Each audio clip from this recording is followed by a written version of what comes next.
गठन किए हैं और इसके माध्यम से सुशासन स्थापित करने का हमारा प्रयास है। और उसी तरह से मतलब गुड गवर्नेंस एक का मतलब अधोसंरचना में विस्तार। और चूंकि इस साल हमारे छत्तीसगढ़ के निर्माता श्रद्धेय अटल बिहारी वाजपेयी जी का जन्म शताब्दी वर्ष है, तो हम लोगों ने इस वर्ष को विश्वास वर्ष के रूप में भी मनाया है और अटल निर्माण वर्ष के रूप में भी घोषित किया है। तो अधोसंरचना का तेजी से हम लोग इस वर्ष में विकास करने वाले हैं। और उसी तरह से टी का अर्थ है टेक्नोलॉजी का विकास, ज्यादा से ज्यादा टेक्नोलॉजी का अपने सरकारी कामों को निपटाने में उसका प्रयोग करेंगे। और आई का मतलब है इंडस्ट्रियल ग्रोथ, उद्योग धंधा तेजी से छत्तीसगढ़ में विकसित हो ताकि यहाँ पर निवेश भी आए। और हम लोग नई उद्योग नीति भी लॉन्च किए हैं जिसमें विशेषकर रोजगार को जोर दिए हैं कि अधिक से अधिक इन उद्योग धंधों के माध्यम से हमारे बेटा बेटियों को रोजगार मिले। तो ये गति का अर्थ हुआ है। और इस बजट में सभी वर्गों के लिए ख्याल किया गया है। पहली बार पूरे प्रदेश में सड़क निर्माण के लिए 2000 करोड़ का अलग से प्रावधान किया है। बाकी पूरे डिटेल में हमारे वित्त मंत्री जी बताएंगे। मैं कह सकता हूं कि ये बजट हमारे वित्त मंत्री जी ने शायद ये भी देश में पहली बार हुआ होगा कि अपने हाथ से इन्होंने लिखा है। कितना पेज? 100 पेज इन्होंने बजट पूरा अपने हाथ से लिखा हुआ है और ये ऐतिहासिक बजट है। बाकी बजट के विषय में विस्तार से हमारे वित्त मंत्री जी आप लोगों के सामने में रखेंगे। मैं पुनः प्रदेश की 3 करोड़ जनता को धन्यवाद देना चाहेंगे और उनसे आश्वस्त करना चाहेंगे कि जिस विश्वास के साथ उन्होंने हम लोगों को सरकार में बैठाया है, हमारी सरकार की नीति और नीयत दोनों साफ है। हम लोग पूरी ईमानदारी के साथ, निष्ठा के साथ उनके विकास के लिए काम करेंगे। और एक बार फिर मैं इस शानदार बजट बनाने के लिए, प्रस्तुतिकरण के लिए हमारे वित्त मंत्री जी को हम धन्यवाद देते हैं।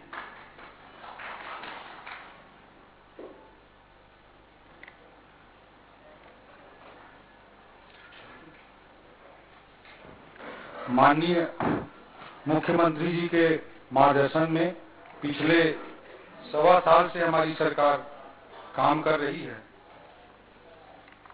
और मैंने जैसा कि पहले ही कहा कि उनकी अच्छी नीयत और कर्मठता वो हमारे सरकार के केंद्र बिंदु हैं। और उसी कर्मठता की भावना जो हमारी सरकार की, उससे प्रेरित होकर मैंने इस बार तय किया कि बजट अपने हाथ से लिखूंगा और उसी प्रति को वितरित भी करूंगा। 100 पेज का बजट अपने हाथ से आदरणीय मुख्यमंत्री जी के आशीर्वाद से तैयार किया और आप सब लोगों को उपलब्ध कराया। जैसा कि बजट में आप देख रहे होंगे, पिछले बार हमारी बजट का थीम था, जैसा कि आदरणीय मुख्यमंत्री जी ने भी कहा, ज्ञान। और ज्ञान में जी का अर्थ है गरीब, वाई का अर्थ है युवा, एक अर्थ है अन्नदाता और एक अर्थ है नारी। तो हम अगर किसी भी इकोनॉमी में, किसी भी राज्य में, किसी भी देश में, किसी भी समाज में अगर गरीब, युवा, किसान और नारी का अगर कल्याण करना चाहते हैं तो तभी हो सकता है। वेलफेयर स्टेट के जो सपने होते हैं उसको हम तभी पूरा कर सकते हैं जब हमारी आर्थिक विकास में भी तेजी बनी रहे। जब आर्थिक विकास में तेजी रहेगी, हमारी आर्थिक सेहत प्रदेश की अच्छी रहेगी, तभी हम गरीब कल्याण की योजना, युवा कल्याण की योजना या नारी कल्याण की योजना हम ला सकते हैं, अन्यथा नहीं ला सकते। इसलिए हमने, हमारी सरकार ने मुख्यमंत्री जी की लीडरशिप में तय किया कि इस बार हमारा पूरा फोकस गति पर रहेगा। और गति में जी का अर्थ है गुड गवर्नेंस, ए का अर्थ है एक्सीलरेटिंग इंफ्रास्ट्रक्चर, टी का अर्थ है टेक्नोलॉजी और आई का है इंडस्ट्रियल ग्रोथ। ये चारों बिंदुओं के माध्यम से हम अपने आर्थिक विकास की गति को तेज करेंगे। और उस आर्थिक विकास की जो तेज गति होगी उससे सीधी सी बात है हमारे जीडीपी का साइज बढ़ेगा, हमारे टैक्स कलेक्शंस बढ़ेंगे। जैसे आज के बजट भाषण में पिछले 1 साल में किस तरह से टैक्सों में वृद्धि हुई है, सुशासन के कारण, टेक्नोलॉजी को अधिकाधिक उपयोग करने के कारण, उसे हमने बजट भाषण में प्रस्तुत किया। तो ये जब चीजें करेंगे, आर्थिक विकास के लिए कदम उठाएंगे, तो हमारे टैक्सेशन बढ़े, हमारे टैक्स बिना रेट बढ़ाए अच्छा कलेक्शन बढ़ेगा, आर्थिक विकास का सीधा लाभ मिलेगा। और आर्थिक विकास जब होगा तभी हम गरीब कल्याण या युवा कल्याण या नारी कल्याण या किसान कल्याण की योजनाओं को ला सकते हैं। इसी गति की बुनियाद पर ज्ञान का कल्याण संभव है। यही इस बजट का मूल थीम रहा है। दूसरा चीज, आपने इस बात को देखा होगा कि पिछले बजट में हमने जी के मार्गदर्शन में 10 पिलर्स बनाए थे डेवलपमेंट, जो हम आर्थिक विकास में हमारे 10 आर्थिक विकास के हमारे 10 आधारभूत स्तंभ कौन से हैं, उन्हीं 10 आधारभूत स्तंभों को हम कैसे उस रणनीति को आगे बढ़ाने की दिशा में कैसे काम करें, उसका ही एक नेक्स्ट स्टेप आपको इस बजट में दिखाई देता है। चाहे हमने पिछले बार बजट में कहा था कि 10 पिलर्स के रूप में कि सरगुजा, बस्तर सरगुजा की ओर देखो, उसका हमने या इस बजट में कैसे हम आगे बढ़ा रहे हैं उस पर विस्तार से जिक्र किया। पिछले बजट में हमने कहा था कि मैक्सिमाइज कैपिटल एक्सपेंडिचर को करेंगे, पूंजीगत व्यय को हम अधिकाधिक बढ़ाएंगे, उसका भी प्रतिफलन आपने इस बजट में देखा। पिछले बजट में हमने कहा था कि टेक्नोलॉजी का उपयोग करके गुड गवर्नेंस के माध्यम से तीव्र आर्थिक विकास की दर को प्राप्त करेंगे। गति का टी उसी को द्योतित करता है। तो आप पिछले बार के बजट को देखेंगे तो स्पष्ट तौर पर उसमें हमारा विजन था, हमारी रणनीति थी।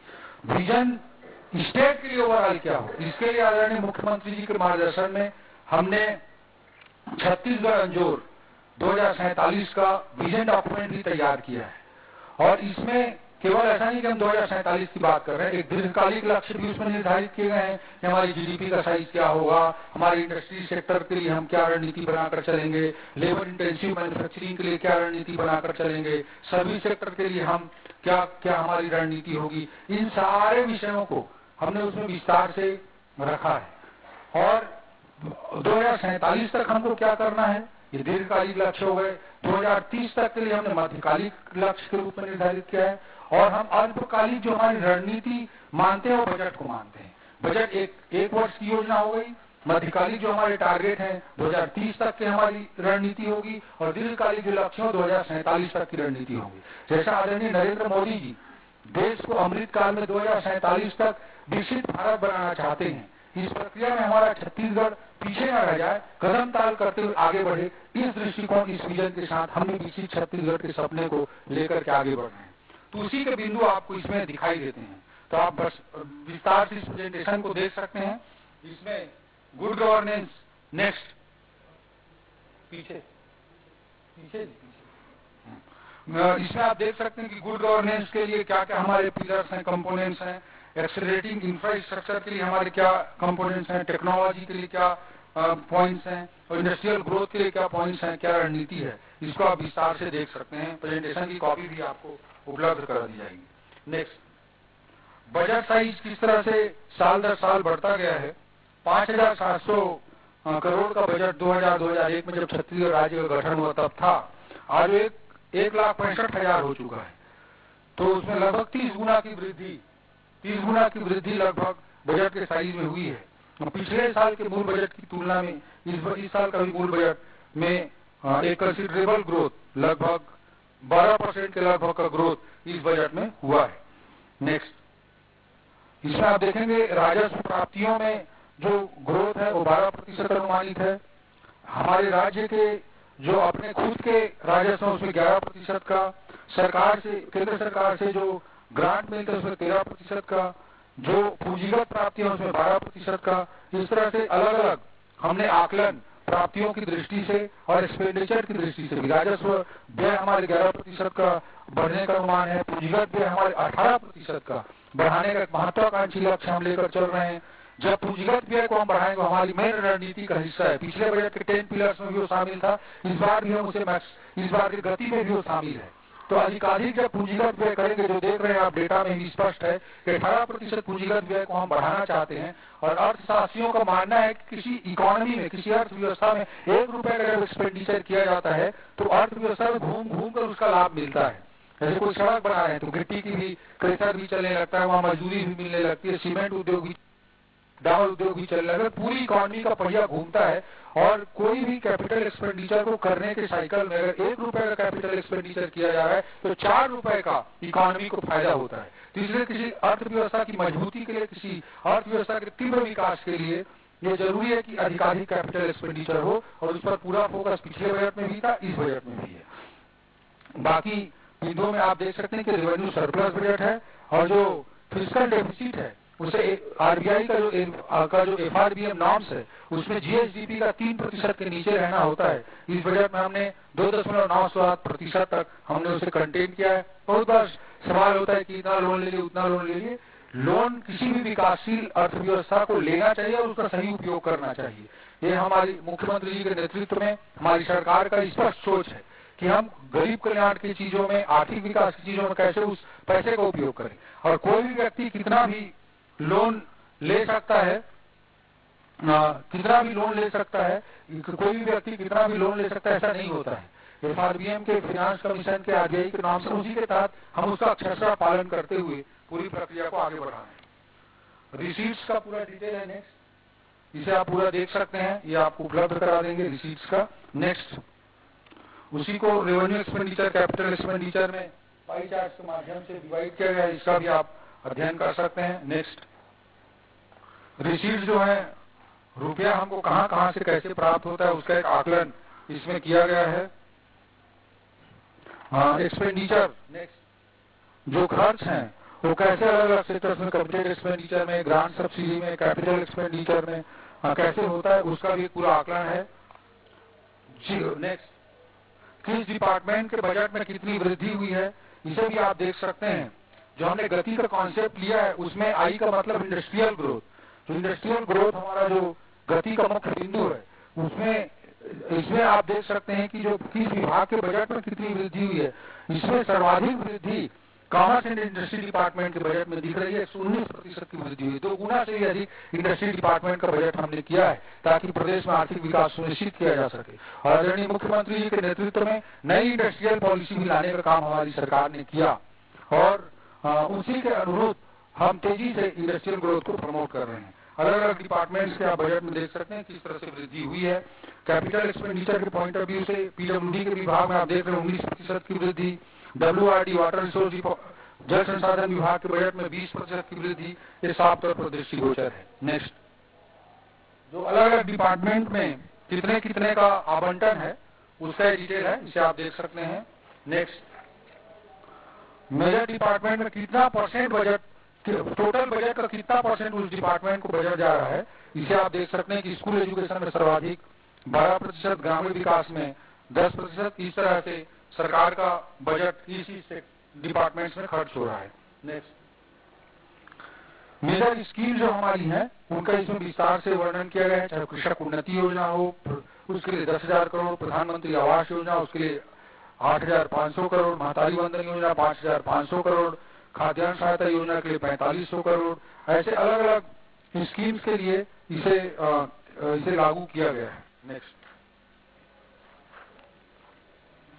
नए जो प्रयोग किए गए हैं, नई योजनाएं जो आदरणीय मुख्यमंत्री जी के नेतृत्व में हमने लाया है उसे आप विशेष रूप से देख सकते हैं कि मुख्यमंत्री नगरोत्थान योजना, जो बड़े नगर निगम के क्षेत्र हैं 14 हमारे, उनमें अर्बन डेवलपमेंट के माध्यम से आर्थिक विकास कैसे तीव्रता से हो सके, इसके लिए मुख्यमंत्री नगरोत्थान योजना लागू की जा रही है। उसमें 500 करोड़ रुपए का बजटीय प्रावधान रखा गया है।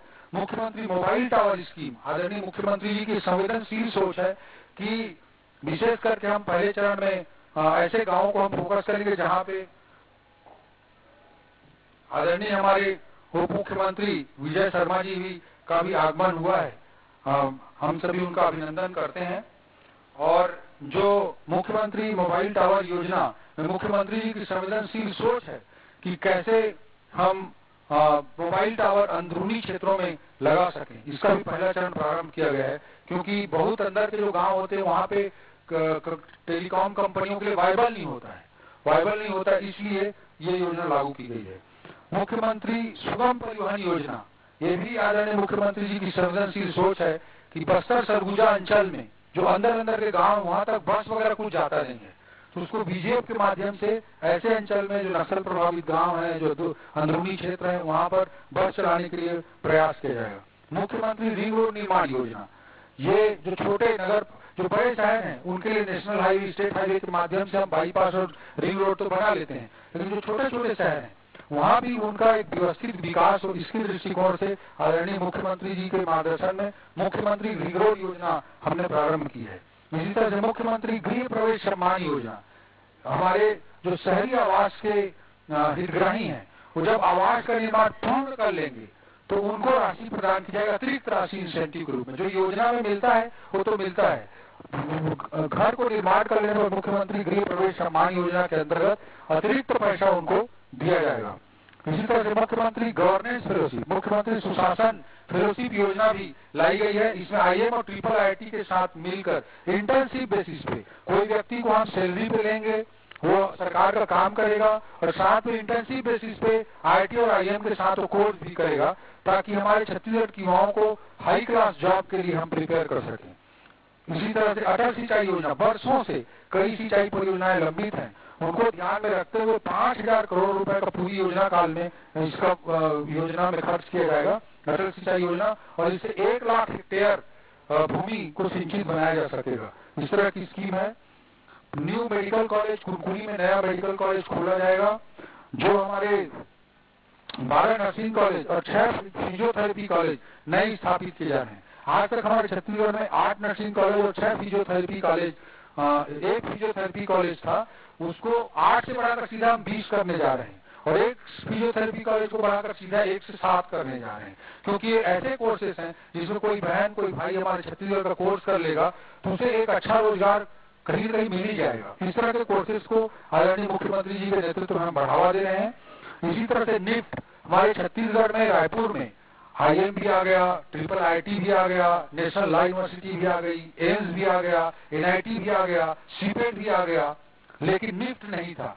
तो एक और हमारे छत्तीसगढ़ के राजधानी के माथे पे और एक और तिलक लग रहा है निफ्ट के रूप में, national institute of fashion technology. इससे हमारे छत्तीसगढ़ की परंपरागत कलाओं को भी आगे बढ़ाने में हमको मदद मिलेगी। इस तरह के बहुत सारे इनिशिएटिव पूरे बजट में इस बार आपको देखने को मिलेंगे।